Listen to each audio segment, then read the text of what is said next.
ඉතින් අද මම පෙන්වන්න හදන්නේ මගේ අම්මගේ දෙහි ගහක්.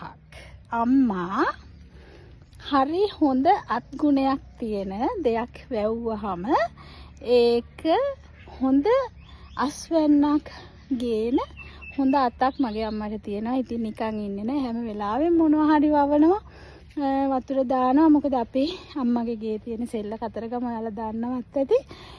මේ වියලි කලාපේනේ අවුරුද්දෙන් කෙටි කාලයක් විතරයි වැස්ස තියෙන්නේ. ඉතුරු කාලෙම පායන කාලයක්. ඉතින් වතුර හිඟයි.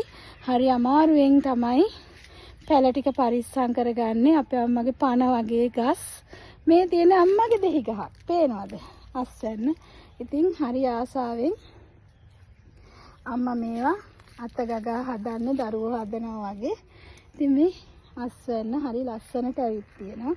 හරිම ලස්සනයි. මේ පාර හොඳට දෙහි අස්වැන්න ඇවිත් තියෙනවා.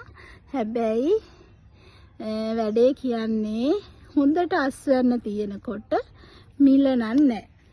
ඉතින් අම්මා මට මේ අස්වැන්න නෙලලා දෙන්නේ. අම්මා රුපියලක්වත් හොයන්න මේවා විකුණන්න ගෙනියන්නේ නැහැ. අම්මා මට තමයි මේවා නෙලන්නේ. ගුග්ගුල ආදී තෛලය මම හදන්නේ. ඉතින් අද අස්වැන්න නෙලලා මං අද ගමේ යනවා කියලා මං ආපහු යනවානේ. අද යනවා.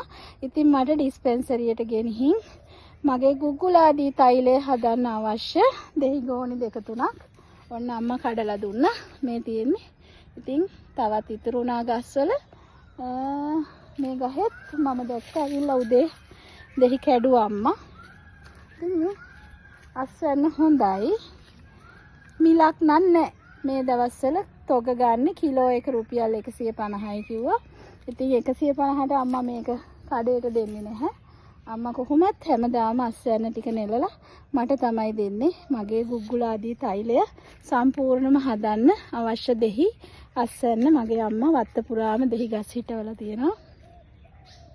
දෙහි ගස් 50ක් විතර වත්තේ තියෙනවා. ඉතින් හැම ගහේම මේ වගේ හොඳට අස්වැන්න ඇවිත් තිබුණා. ඉතින් ඔන්න හෙට ඉඳලා අපේ රාජකාරිය දෙහි මිරිකලා ගුග්ගුල ආදී තෛලය හදන්න පටන් ගන්නවා. ඉතින් හරි ලස්සනයි. ගස් දැක්කම ආස හිතෙනවා. වෙලාවට තාම මේ පැත්තට ගෙදර බල්ලට පින් සිද්ධ වෙන්න රිලව් ටික එනකොට පන්නලා දා ගන්නවා. ඒ රිලව් බය නැහැ බල්ලන්ටත්. මොකද දන්නවද? රිලවා බල්ලගේ වලිගෙන් ඇදලත් පැනලා දුවනවා. ඒ තරම් සුන්දර රිලව් ටිකක් ඉන්නේ. හරි මේ ආදරණීයයි අපිට. රිලවුන්ගෙන් වෙන අකරතැබ්බ හරි ෂෝක්. ඉතින් ඒ වුණාට අම්මත් කොහොම හරි ගේම ඉල්ලලා රිලවුත් එක්ක මම පරිස්සම් කර ගන්නවා. එන චෝටි කොකෝ එන්නේ. මේ ඉන්නේ මෙයා තමයි ඉතින් රිලවුන්ගෙන් මේ අස්වැන්න බේරලා දෙන සෑහෙන උදව් කරන්නේ අම්මගේ චූටි කුකු. මෙයා ඉතින් අම්මගේ දරුවෙක් වගේ අම්මා හරි ආදරෙන් බලා ගන්නවා. ඉතින් ඔය එක දෙහි ගහක් මේන්න මේ පැත්තට හැරුණා. මෙතන තව දෙහි ගහක් තියෙනවා. මේ තියෙන්නේ. එයාත් අස්වැන්න දරාගෙන ඉන්නේ හරි ලස්සනට. ඉතින් හදමු ගුග්ගුල ආදී තෛලයක් හෙට මම ඔයාලට පෙන්නන්නම්. ඉතින් ගෙදර ගියාම බණ්ඩාරගම ගිහිල්ලා ගුග්ගුල ආදී තෛලය හදන කොටත් කොහොමද කියලා. ඉතින් මේ අපේ අම්මගේ ගෙවත්ත. අම්මා ඉතින් මේ වත්ත පුරාම මොනවා හරි හදනවා. වැඩිපුරම තියෙන ඖෂධ වර්ග. මේ වත්ත පුරා හැම තැනම හීන් අරත්ත, ඉරමුසු, නෙල්ලි, නාමල්, වදකහ, සැවැන්දරා, යකිනාරං, අමුකහ, දුම්මෙල්ල, කෝවක්කා, ඇඹුල් දොඩම් මේ වගේ හැම જાතියෙම ඖෂධ වර්ග පුළුවන් හැටියට වවලා තියෙනවා. වියලි කලාපේ වුණාට ඉතින් අනේ ගෙන්න ගත්තත් ගමේ මෙයා ඉන්නේ නෑ අම්මා. මොකද පැල මැරෙනවා කියලා ඒවට සාත්තු කරන්න ඕනේ, වතුර දාන්න ඕනේ කියලා උප්පරිම දවස් 2යි 3 වෙනි දවස් වෙනකොට පැන ගන්නවා. මොකද පැල අම්මට පණ වගේ.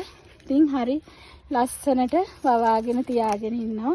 ඒ වගේ අස්වැන්න ගන්නකොට අම්මා ඉතින් ඇත්තටම මේවා විකුණන්නේ නැහැ. ඒක තමයි විශේෂත්වය. කාට හරි දෙනවා. කාමරංක ගස් 4-5ක් වවාගෙන තියෙනවා. ඒ වගේත් හොඳට අස්වැන්න එනවා. මේ දවස්වල මල් මේ තියෙන කාමරංක මේ දවස්වල මල් තාම ගෙඩි ඇවිල්ලා නැහැ. ඉතින් හීන් අරත්ත පඳුළු මේ එහෙම අර අම්මට උද්‍යාන සැලසුම තේරෙන්නේ නැහැ. එහෙම සැලසුමක් නැහැ. අම්මා ඉතින් වවනවා. හරි ලස්සනයි. ඒ වවලා තියෙන හැමදේම මේ තියෙන අම්මගේ හීන් අරත්ත වගාව මේ බණ්ඩාරවැල ගිහිල්ලා එන ගමන් එහෙන් ගෙනල්ලා තමයි මේ ටික වවා ගත්තේ. ඉතින් මගේ ඖෂධ වලට මම මේ හීන් අරත්ත පඳුරෙන් සෑහෙන හීන් අරත්ත අරන් ගිහින් තියෙනවා. ඉතින් එතනම ඉන්නවා මෙයා. රතු පාට පොකුරු වදමල්. මෙයා ඉතින් අපේ ගෙදර සතියකට දවස් 4-5ක් අපේ ගෙදර ප්‍රධාන බීම වර්ගයක් තමයි රතු පාට පොකුරු වදමල් තම්බලා නටන වතුරෙන් තම්බලා පෙරලා අරගෙන ඒක නිවුනහම දෙහි ඇඹුල් ටිකක් දාලා හොඳ ලස්සන රතු පාටක් දීප්තිමත් රතු පාටක් එන හරි ලස්සන බීම එකක් හදනවා. ඉතින් අපේ ගෙදර ස්වභාවික බීම තමයි ගොඩාක්ම පාවිච්චි වෙන්නේ. ඔය වගේ සියඹලා බීම. ඔන්න මොනර යාළුවෙක් කෑ ගහනවා යාලට ඇහෙන්නේ නැති. එයාලත් එනවා. එයාලත් ඉතින් හරි ආදරෙන් අම්මගේ වගාවල් වලට උදව් උපකාර කරන සතෙක්. ඇහෙන්නේ නැති සද්ද එයාලට. අනේ ඔන්න අම්මගේ කිටියත් ඇවිල්ලා මේ. මෙයා තමයි අම්මගේ කිටි. ඔය එයාත් ඇවිල්ලා මගේ පස්සේ මේ මම මොකද කරන්න කියලා බලන්න.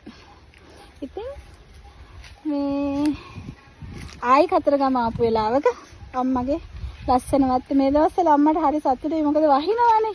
එතකොට අම්මා වතුර දාන්න ඕනේ නැහැ. ස්වභාවිකව වතුර ටික වැටෙන නිසා. ඉතින් මේ ගස් වලටත් හරි ලස්සනට ඒකේ වටිනාකම ලැබෙනවා. ඉතින් අපිත් දවස් 2-3ක් ඔන්න ගෙදරට වෙලා හිටියා. ඉතින් අද යනවා.